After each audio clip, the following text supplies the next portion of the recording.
Today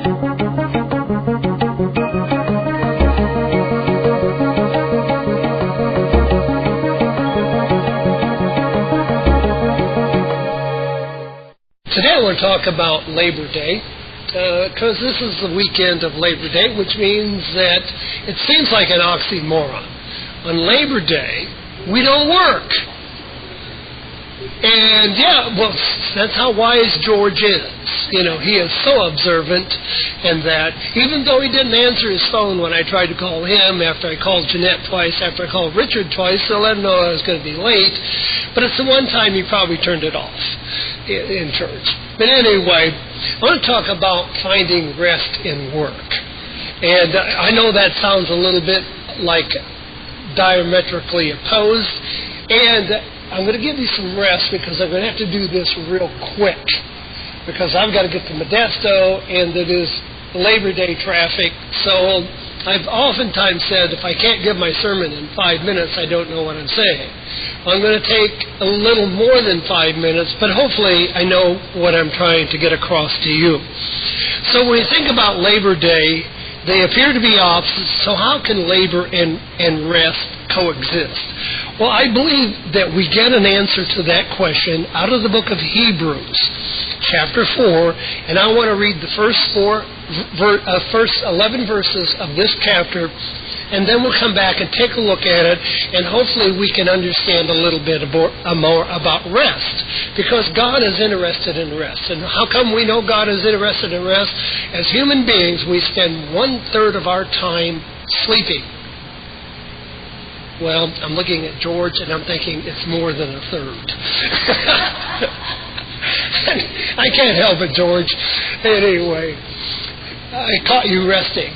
Anyway, God is interested in giving us rest. He isn't interested in just making life so busy and so stressful that we never have any rest. Actually, and without rest, we don't have much of a life. And it's amazing how that when we don't have rest, how it affects our life. So the reason you have handwritten notes is because I got a virus on my computer and a warning and shutdown and all of that yesterday, and my day was going good. I was feeling kind of restful, had everything in order, had my whole weekend planned, which included working Sunday, Monday, and picking up my wife. Hopefully she'll come in from Houston on Labor Day evening. And now I can't work because I was going to do computer.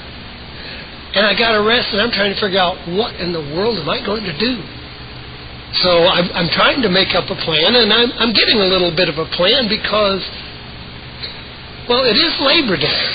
Actually, I have the day off, but I'm not sure I know how to do that exactly. Having said that, Hebrews chapter 4, let me just read this. I know you can read it, and you got notes so you can catch up. Therefore, since the promise of entering his rest still stands, let us be careful that none of you be found to have fallen short of it. For we also have had the gospel preached to us, just as they did, but the message they heard was no value to them because those who heard did not combine it with faith. Now we who have believed entered that rest, just as God has said. So I declared an oath in my anger, they shall never enter my rest. And yet his work has been finished since the creation of the world. For somewhere he has spoken about the seventh day in these words, and on the seventh day God rested from all his work. And again in the passage above he says, they shall never enter my rest. It still remains that some will enter that rest, and those who formerly had the gospel preached to them did not go in because of their disbelief. Therefore God again set a certain day, calling it today, when a long time later he spoke through David, as he said before, today if you'll hear my voice, do not harden your hearts. For if Joshua had given them rest, God would not have spoken later about another day. There remains then a Sabbath of rest for the people of God. For anyone who enters God's rest also rests from his own work, just as God did from his. Let us therefore make every effort to enter the rest, so that no one will fail or fall by following their example of disbelief. So here we have, and so kind of summarizing this, God gives the children of Israel a rest. He gives them a day, a Sabbath day, a divine day in which every seventh day they are required to rest. The other 6 days is given to work, and I think sometimes we have misinterpreted that we work, and we don't rest. The interesting thing about Labor Day is that come probably 5 o'clock Monday evening, the evening of Labor Day, people are going to start dreading the next day. Because why? They're going back to work. So they really don't get a full day of resting, even though they may try to leave a little early so that they can get a good start on their resting. So let's take a look at what we can find out about this from Hebrews 4, beginning here in verse 1, because it addressed rest and labor. First of all, it says, let us fear.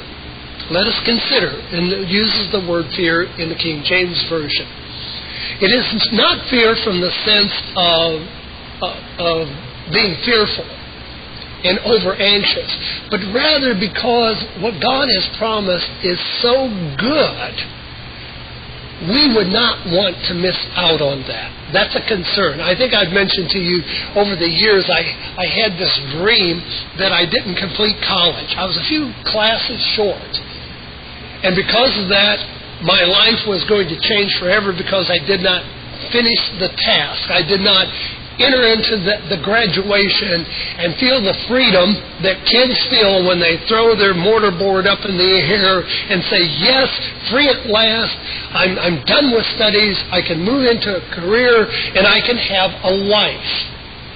Well, I felt like this dream that I fell short, and it was like, I certainly wouldn't want to have missed my degree, the education I've had since that time, and the opportunities that degree has afforded me to be able to do what I have done for almost 50 years that I've done this. So it is fear that creates an unrest. And it's amazing. When my computer crashed, and my computer crashed this way, it came a red alert across the thing. It said, you're being hacked. All of that, I actually, use the audio and the like, do not shut down your computer. And it's like all of a sudden my life went from, oh no, what's happening? And fear. Because, why did fear arise? Because I am not a computer expert. And I trust in other people to know what to do, and I didn't know exactly what to do. Well, actually, I did shut it down. I did unplug it. I pulled everything out. So I did go to the bank, change my passcode because you have, banking or stuff. Changed all of those things. But my life became a mess. But I have a person in the other congregation that knows a lot about computers. And this afternoon, I'm going to trust my computer into his capable hands. Not only do I trust his ability with computers, I trust him, and I'm going to hopefully find some rest. Because I don't know what in the world I am doing. Now I give you this story because our life is much like that. We get unrest in the world in which we live.